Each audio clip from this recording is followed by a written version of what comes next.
ஆதிதுணை ஆதியே துணை ஆதியை அறிய குருவே துணை. மரளி கைதீண்டா சாலை ஆண்டவர்கள் மெய்மதம் மெய்மன ஞானம். பெற்ற திசையில் தந்தையாக வந்து உற்ற என் குரு நாதரே, முற்ற திசையில் தாய் முகம்மது முன்கலைவாணி தேவியே. முற்ற திசையில் தாய் முகம்மது முன்கலைவாணி, முகம்மது முன்கலைவாணி தேவியே. எல்லோருக்கும் நமஸ்காரம். இவ்விரிபுவன வேதமாமறைகளின் அதிகாரண செழுங்கலை கருவூலத்து ஆண்டவர்கள் திருவாயுரை விரிப்பு. இந்த மெய்ப்பாதை வேறு வேதம் ஆசான் திருமேனி, வேதத்தை ஓதினாலே புண்ணியம், வேதங்கள் பூராவும் தித்திக்குது. திருமறை குருபெருமான், திருமறை குருபெருமான், திருமறை குரு தீன் திருமேனியர். வேத ஏட்டில் எழுதியுள்ளதை படிப்பதன் பயன் இறைவனை காண்பதுதான். தலைவன் தன்னை அறிந்தவனே குலத்தோன் என்று திருவேதம் உமக்கு உரைக்கச் சொன்னது எம்மை என்ற நமது தெய்வமோர்களின் உத்தரவின்படி நமது தெய்வமோர்கள் என்றென்றும் நமக்கு திருமறை குருபெருமானாக, அந்த திருமறையாக நமக்கு எப்பவும் விளங்கி கொண்டிருக்கின்றார்கள். அப்போ அந்த திருமறையிலிருந்து யமனை வென்ற திருமறை, யமனை வென்ற திருமறையின் சிறப்புகள் என்ற தலைப்பில் வேத வாக்கியங்களை, திருமறையின் வாக்கியங்களை ஒவ்வொன்றாக படித்து தரிசனை செய்து வருகிறோம். அதன்படி இன்றைக்கு இந்த பதிவிற்காக நான் நம்முடைய திருமெஞ்ஞான குரல் சாகாக்கலை கிரந்தத்திலிருந்து ஒரு பகுதியினை எடுத்துக்கொண்டேன். இப்போ இந்த திருவாக்கியத்தில் அந்த யமனை வென்ற அந்த ஆயுதமாக எப்படி நமது தெய்வமர்கள் இறக்கி அந்த திருமறை விளங்கி கொண்டிருக்கின்றது என்பதை நமக்கு அற்புதமாக எடுத்து அருளர்ஷிப்பாக வழங்கியிருக்காங்க. முதல்ல வாசகத்தை படித்து தரிசனம் செய்யலாம். பிரம்மோதய மெய்வழிச்சாலை ஆண்டவர்கள் திருவாக்கியம். சாதிகளின் கர்த்தாவே. திருமெஞ்ஞான குரல் திருவாக்கியம் எண் 3, பக்கம் எண் 51. ஒரு நாள் இரவு தனித்து மலையில் காட்டுக்குள் போய் உட்கார்ந்திருப்பாயா? அது உன்னால் முடியுமா? எவ்வளவு காலம் நாம் அவ்வாறு இருந்தோம்? அப்போது உன்னை போல் எம் வாய் உணவு தேடி இருக்குமா? இல்லையே. இலை கத்தாழையை தின்று கொண்டுதான் எவ்வளவோ காலம் தவத்தில் ஏறி இருந்தோம். எல்லா ஞான முத்திரைகளாகிய சன்னதங்களும் எல்லா வான் பட்டங்களும் வந்துவிட்டன. போதும் விடு என்றாலும் நாம் விடாமல் நின்றோம். ஏறட்டும் என்று மேலும் மேலும் முனைந்து நின்றோமே. அது என்ன வாய் சொல்லால் நடக்குமா? அது வெறும் வார்த்தையா? இல்லை. எப்படிப்பட்ட மன்னர்கள் எல்லாம் இருக்கிறார்களே, எவ்வளவோ கற்றவர்கள் எல்லாம் இருக்கிறார்களே. இந்த காரியம் யாராலாவது செய்ய முடியுமா? யமன் கண்டு பயப்படுகிற தவ வல்லபம் அல்லவா அது? யமன் கண்டு பயப்படுகிற தவ வல்லபம் அல்லவா அது? அடே, யமனுக்கு தெரியாத உபதேசமா நீ வாங்கி விடுவாய்? அவன் படிக்காத படிப்பா நீ படித்து விடுவாய்? வேதங்களில் சொல்லப்படுவதாவது, இபுலிசானவன் உனக்கு மேல் தலை கமுந்தலா படுத்திருப்பான். அவன் பண்ணாத வணக்கமே கிடையாது. அவன் முள் முனையிலே கூட சஜிதா செய்திருக்கிறான். நீ அப்படியா செய்திருக்கிறாய்? உன் செயலை வைத்து யமனை ஜெயிப்பது எப்படி? உன் செயலை வைத்து யமனை ஜெயிப்பது எப்படி? உன் ஈனச் செயலா அங்கு செல்லும்? உன் நாற்ற வாயால் பேசுகிற உபதேசமா அவனிடம் செல்லும் என்று நமது குலதெய்வம் பிரம்மோதய மெய்வழிச்சாலை ஆண்டவர்கள் திருவாய் மலர்ந்து அருளி உள்ளார்கள். சாதிகளின் கர்த்தாவே. அப்போ இந்த தெய்வ திருவாக்கியத்தில் மிக நீண்ட பகுதியாக இருக்குது. அதனால் சுருக்கமாக நம்ம எடுத்துக்கொண்டோம். பக்கம் எண் 51ங்களா? 51வது பக்கத்தில் யமன் என்பதை பற்றி 3 இடங்களில் பேசி வர்றாங்க.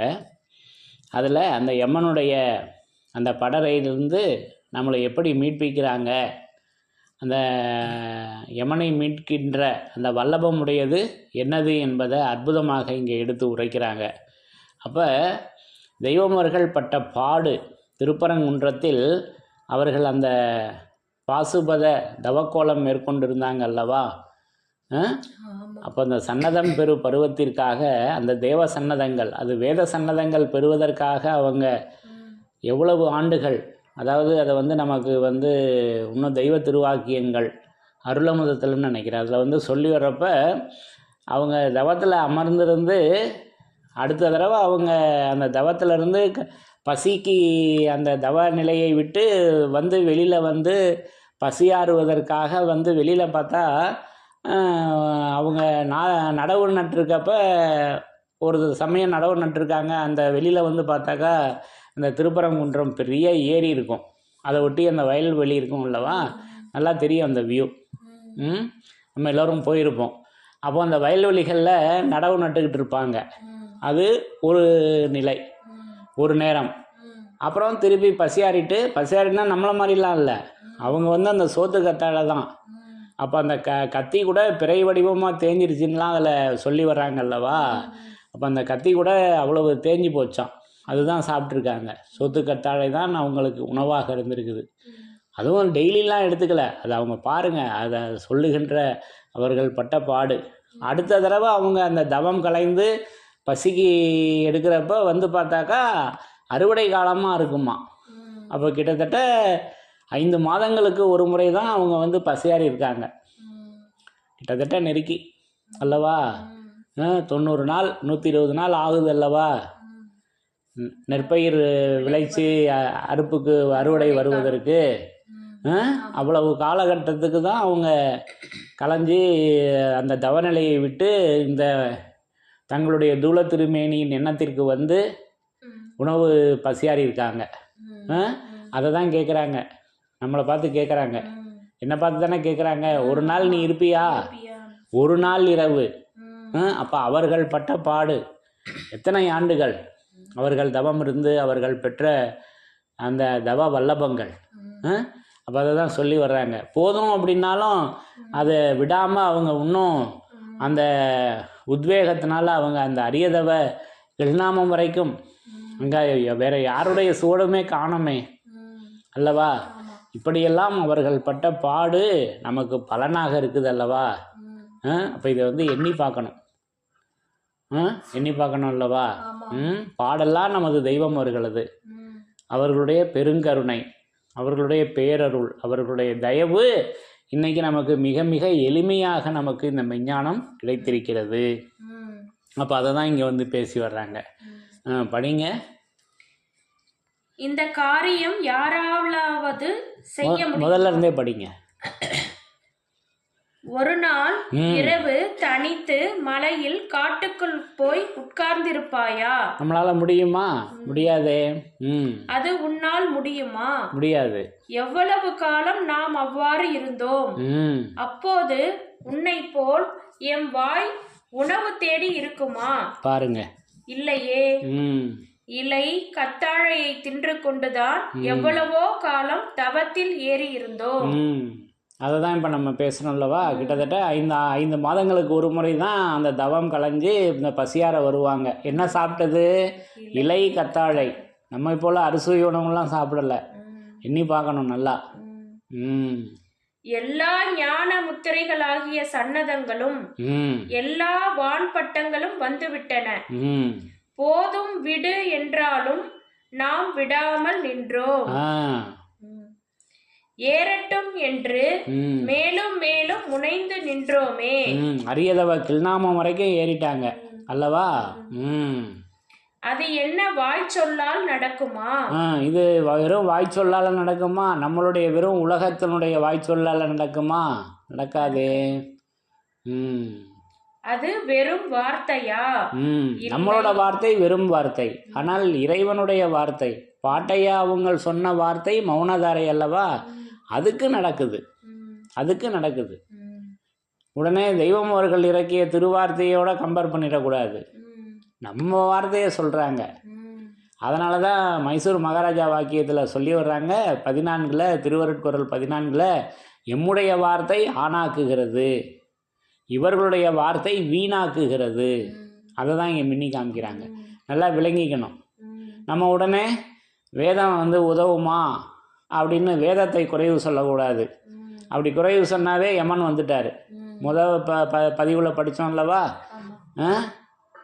நான் சொல்லுகிற இது அசலே, இதை அல்லல் தட்டுவீரேல் ஒரு அரக்கன் உன்னை அவமானத்தில் ஆக்கி அழகையாக்க வருகிறார், வந்தும் இருக்கிறார். மான்மீதில் படித்தோம் அல்லவா? அதுதான். அதை இங்கே மீண்டும் அந்த எச்சரிக்கை இங்கே கொடுக்குறாங்க பின்னாடி. அது என்ன வாய் சொல்லால் நடக்குமா? நடக்காதே. அது வெறும் வார்த்தையா? இல்லை, நிஜமான மௌனதாரை. இல்லை. எப்படிப்பட்ட மன்னர்கள் எல்லாம் இருக்கிறார்களே, எவ்வளவோ கற்றவர்கள் எல்லாம் இருக்கிறார்களே, இந்த காரியம் யாராலாவது செய்ய முடியுமா? முடியவே முடியாது. யமன் கண்டு பயப்படுகிற தவ வல்லபம் அல்லவா அது? இங்கே தாங்க அந்த சூட்சுமத்தை கொடுக்குறாங்க பாருங்க. யமன் கண்டு பயப்படுகிற, அப்ப யமன் எதுக்கு பயப்படுவான்?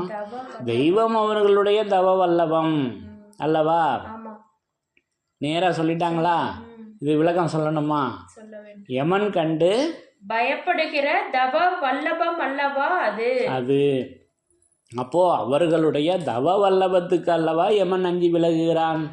அப்போ அந்த தவம், அது தவ நெறி மாலையாக நமக்கு எடுத்து வச்சிருக்காங்க அல்லவா? அது தவமாக இருக்குது. அப்போ அந்த முன்பின் இல்லாத முதல்வன் சந்நிதிக்கு உன்னை எத்தி வைக்குகின்ற வசனங்கள் எங்கு வெளியாகின்றனவோ அந்த எல்லைக்கு போய் அந்த தேவ தீர்ப்பு திருவசனங்களை கேட்பதுவே தவம். இது நமக்கு வச்சிருக்க தவம். அதே 290வது திருவாக்கியம் திருவருட்குறளில் கலிகாலத்தில் நீ தவம் செய்ய முடியாதுன்னு சொல்லியிருக்காங்க. அந்த சொன்ன வாசகம் அவர்கள் செய்த தவம். இப்போ படித்தோமே, மலையில் போய் தெய்வம் இருந்தாங்கல்லவா, அது மாதிரி நம்ம ஒரு நாள் இருப்போமா? முடியாது. அதை சொல்லி வர்றாங்க. கலிகாலத்தில் நீ தவம் செய்ய முடியாதுன்னு அவர்கள் செய்த தவத்தை சொல்கிறாங்க. ஆனால் நம்ம எளிமையாக செய்யக்கூடிய தவம் தான் 268 சொல்லியிருக்கிற தவம். இது அந்த முன்பின் இல்லாத முதல்வன் சந்நிதிக்கு உன்னை எத்தி வைக்குகின்ற தேவ தீர்ப்பு வசனங்கள் எங்கு வெளியாகின்றனவோ அந்த எல்லைக்கு போய் அந்த தேவ தீர்ப்பு திருவசனங்களை கேட்பதுவே தவம். அப்போ கேட்பதுவே தவம்னா அப்போ அது சொன்ன எவ்வளோ பலன் கிடைக்கும்? அப்போ அதனால தான் உன் ரட்சிப்புக்குரிய தேவரகசிய செயலே இங்கு வாக்கியமாக இறக்கப்பெறுகிறது. அதை உன் செவியில் வாங்கி சிந்தித்து பிறரிடம் பேசுவது தவத்தை காண, தவத்தை காணலாம். எத்தனையோ மடங்கு அதீதமான உன்னதம் உடையது. என்ன உன்னதம் அப்படின்னா, உன்னத மெய் ஒரு சொல் உத்தமியும் நானானாள். அந்த சொல்லு தாங்க உன்னதம். நமது தெய்வம் அவர்கள் இறக்கிய சொல்லு இருக்கு அல்லவா, அந்த சொல்லு எப்பேற்பட்ட ரகசியம் தெரியுமா? அதெல்லாம் நமக்கு இதே திருமஞான குரலில் பேசி வர்றாங்க. அந்த சொல் அது உன்னத மெய் ஒரு சொல் உத்தமியும் நானானாள். அப்போ அது தவத்தை காண எத்தனையோ மடங்கு அதீதமான உன்னதம் உடையது என்று 113 நம்ம செய்யக்கூடிய தவத்தை வச்சுருக்காங்க. நம்ம என்ன பண்ணிக்கிட்டு இருக்கோம்? 290வது வாக்கியத்தில் உள்ள தவத்தை, நமது தெய்வம் அவர்கள் செய்த தவத்தை சொல்லியிருக்க, அதை வச்சுக்கிட்டு இப்போ தான் தவம் செய்ய முடியாதுன்னு சொல்லிட்டாங்கன்னு எது அவர்கள் செய்த தவத்தையே நம்ம பேசிக்கிட்டு இருக்கோம் விளங்கிக்காமல். 2 இருக்கு.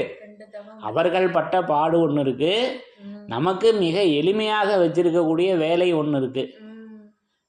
இதுக்கும் பலனை தெய்வம் அவங்க கருணையால் நமக்கு அளந்து கொடுக்குறாங்க எளிமையாக. நல்லா விளங்கிக்கணும். அப்போது அந்த யமன் அணுகாத, யமனுக்கு தெரியாத அந்த தவ வல்லபம். அப்போ யமன் கண்டு பயப்படுகிற அப்போ யமன் கண்டு பயப்படுகிற தவ வல்லபமா அது? அப்போ யமன் கண்டு எதற்கு பயப்படுவான்? அந்த தவ வல்லவத்துக்கு பயப்படுவான். அப்போ அந்த தவம் அது வாடாத தவம், அது இந்நூல் மெய்நிலையின் போதமாக அந்த தவத்தை நமக்கு தவநெறி மாலையாக எடுத்து வைத்திருக்கிறார்கள் அல்லவா? இப்படி அந்த யமன் கண்டு பயப்படுகின்ற தவம் அது திருவேதமாக, திருமறையாக, அது திருவசனமாக நமக்கு அதை மிக மிக எளிமையாக இப்படி அதை அந்த யமனை வென்ற திருமறையாக நமக்கு இப்படி இந்த திருவாக்கியத்தில் எடுத்து வச்சு இன்னும் தொடர்ந்து பேசி வர்றாங்க. படிங்க. அடே, யமனுக்கு தெரியாத உபதேசமா நீ வாங்கி விடுவாய், அவன் படிக்காத படிப்பா நீ படித்து விடுவாய். வேதங்களில் சொல்லப்படுவதாவது, இபுலிசானவன் உனக்கு மேல் தலை கமுந்தலா படித்திருப்பான். அவர் தான் 1000 கோடி உபதேசம் வாங்கினவராச்சே அந்த யமன் என்ற அந்த ஐயா. அந்த யமன் என்ற அந்த ஆளு 1000 கோடி வாங்கினவனாச்சே. அவனுக்கு தெரியாத உபதேசமா? அவன் படிக்காத படிப்பா நம்ம படிச்சிட போறோம்? இல்லையே. அதை தான் இங்க மீண்டும் உணர்த்துறாங்க. அவன் பண்ணாத வணக்கமே கிடையாது. பாருங்க, அவன் பண்ணாத வணக்கமே கிடையாது. அவன் வேற தலை கமுந்தலா இருப்பானா. அதை ஒன்று தடவை படிங்க. வேதங்களில் சொல்லப்படுவதாவது, இபுலிசானவன் உனக்கு மேல் தலை கமுந்தலா படுத்திருப்பான். அப்போ தலை கமுந்தலா படுத்திருப்பான்னா இப்ளீஸ். இப்போ இப்ளீஸ்னா யாருன்னு தெரிஞ்சுக்கணும். அது என்ன தலை கமுந்தலா படுத்திருப்பான்னா அது என்ன அப்படின்னு விளங்கிக்கணும். இப்போ அந்த இப்ளீஸ்னா யாருன்னு பார்த்துடலாமா? நம்ம இதிலேயே இருக்காங்க. அதை நமக்கு திருவருட்குறள் 253வது திருவாக்கியத்தில் எடுத்து உரைக்கிறாங்க. இது நமது தெய்வமோர்களின் தீர்ப்பு. அந்த திடத்தினால இப்போ நான் இதை சொல்கிறேன். திருவருட்குறள் 253ல், ஆகவே நம்முடைய தலைக்கடமை நாம் அந்த அகமியத்தை, பிரணவத்தை, மூலமந்திரத்தை கட்டாயம் அறிய வேண்டும். இறைவன் வேதத்தில் திட்டவட்டமாக அறிய வேண்டும் என்று சொல்ல, அதற்கு மாறாக அறிய முடியாது என்பவன் இபுலீசு. பாருங்க, வேதத்தில் இறைவன் நமது தெய்வமோர்கள் அந்த அகமியத்தை, பிரணவத்தை, மூலமந்திரத்தை வேதத்தில் திட்டவட்டமாக அறியணும் என்று தெய்வமோர்கள் சொல்லியிருக்க, அதெல்லாம் வேதத்தில் அறிய முடியாது அப்படின்னு சொல்கிற கூட்டம் நம்ம சகோதரர்கள் இருக்காங்கல்லவா? அவங்களுக்கு நாமம் கொடுத்துட்டாங்க. அவங்களும் நம்ம சகோதரர்கள் தானே. அது இந்த வாக்கியம் அவங்க உணர்ந்து படித்தா அவங்க சொல்லுவாங்களா? சொல்ல மாட்டாங்க. அதை இப்போ தெரியாமல் சொல்கிறாங்க. அப்போ இப்ளீஸு அது அப்படி முடியாது என்பவன், வேதத்தில் திட்டவட்டமாக அறிய வேண்டும் என்று சொல்ல அதற்கு மாற்றமாக அறிய முடியாது என்பவன் இப்ளீஸு. அப்போ வேதத்தில் அறிய முடியாது என்று சொல்லுகின்ற ஆள் யார் அப்படின்னு இப்ளீஸு. அது எப்படி அவங்க தலை கமந்தலாக இருக்காங்கன்றதெல்லாம் இன்னும் விளக்கமாக நம்ம நேரில் பேசி தெரிஞ்சுக்கலாம். இப்போ இப்ளீஸுக்கு யாருன்னு சொல்லிட்டாங்க. அதனால் அந்த ஜாக்கிரதை நமக்கு வேணும். வாயில் வந்ததை பேசிடக்கூடாது அல்லவா? இது திருவருட்குறள் 253ல் இருக்குது. நான் சொல்கிறது இருக்கான்னு வேதத்தில் போய் படித்து பாருங்க. அவன் பண்ணாத வணக்கமே கிடையாது. அவன் முள்முனையிலே கூட சஜிதா செய்திருக்கிறான். முள்முனையிலே கூட சஜிதா செய்திருக்கிறான். அதை அது என்ன அப்படின்னா இது தெரிஞ்சுக்கணும் அல்லவா? அப்போ இது அரபு வார்த்தை சஜிதா என்று நம்ம வேதத்தில் சொல்கிறாங்க. அரபில் சஜ்தா அப்படின்ற மாதிரி அதை வேகமாக சொல்கிறாங்க. அப்போ அது இஸ்லாமிய சகோதரர்கள்ட்ட கேட்குறப்ப அது அவர்கள் தொழுகை நடத்துகிறாங்க அல்லவா? அப்போ அதை மண்டியிட்டு சிரந்தாழ்ந்து வணங்குவது. அல்லாவை, இறைவனை மண்டியிட்டு சிரத்தை, அதாவது தரையில் அதை நெத்தி போட்டு தலை இருக்கு அல்லவா, அதை குமிஞ்சி அந்த தொழுகை நடத்துவாங்க அல்லவா? அப்படி வணங்குவதற்கு பெயர் அந்த நாமம் சஜ்தா. சஜ்தான்னு அவங்க சொல்கிறாங்க. நம்ம வேதத்தில் அதை தெய்வம் அவங்க சஜிதா என்று குறிப்பிட்டிருக்காங்க. இப்போ இதெல்லாம் பேசினா தானே தெரியும் அல்லவா? அதுக்கு பொருள் தெரியணும் அல்லவா? ஆமாம். இன்னொரு தடவை படிங்க. அவன் முள்முனையிலே கூட சஜிதா செய்திருக்கிறான். நீ அப்படியா செய்திருக்கிறாய்? நம்ம அது மாதிரியா செஞ்சிருக்கோம்? நான் அப்படியா செஞ்சிருக்கேன்? இல்லையே. உன் செயலை வைத்து யமனை ஜெயிப்பது எப்படி? அப்ப அந்த இப்ளீஸும் பார்த்தீங்களா? அது யாரை சொல்றாங்கன்னு? இப்ளீஸு வேதத்தால் அறிய முடியாதுன்னு சொல்கிற அந்த ஆளும் அந்த இப்லீஸும் இறைவனை தான் தொடர்றாரு, மண்டிக்கிட்டு தான் சிரவணக்கம் தான் செய்கிறாரு. இது நல்லா விளங்கிக்கணும்.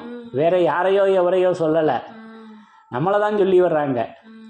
இது நல்லா விளங்கிக்கணும். இப்லீஸ் யாரு, இறைவனுக்கு ஆமாம் சொல்லுகின்றவர்கள் யாரு, இல்லை என்று சொல்லுகின்றவர்களுக்கு என்ன நாமம் என்பதை வேதத்தின் தீர்ப்பு கொடுத்துட்டாங்க. இந்த எச்சரிக்கை, இந்த திருவாக்கியம் நினைவுக்கு வரணும். திருவருட்குறள் 253 தலைக்கடமை என்று எடுத்துரைக்கிறது.